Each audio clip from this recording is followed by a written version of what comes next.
రోమీలకు రాసిన పత్రిక 10వ అధ్యాయం 17వ వచనం. కాగా వినుట వలన విశ్వాసము కలుగును, వినుట క్రీస్తును గూర్చిన మాట వలన కలుగును. చాలు. వినుట వలన విశ్వాసం కలుగును. వినుట అంటే ఏంటి? మెసేజ్ పెట్టుకొని వినమనే కాదు చెప్పేది.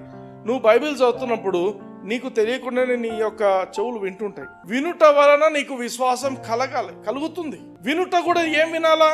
క్రీస్తుని గురించిన మాట. హల్లెలూయా.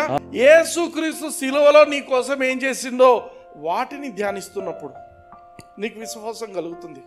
You should understand. దేవుడు మనకు మైండ్ ఇచ్చింది దేనికంటే అండర్స్టాండ్ చేసుకోవాలి. దేవుని వాక్యం చదవాలా, దేవుని వాక్యాన్ని అర్థం చేసుకోవాలా.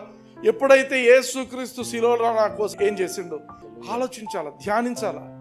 Faith comes by hearing and hearing by the word of God. నువ్వు బైబిల్లో పాత నిబంధన చదివినా, కొత్త నిబంధన చదివినా, ఏది చదివినా దాంట్లో నీకు క్రీస్తు కనిపిస్తున్నాడంటే నీకు విశ్వాసం పెరుగుతుంది.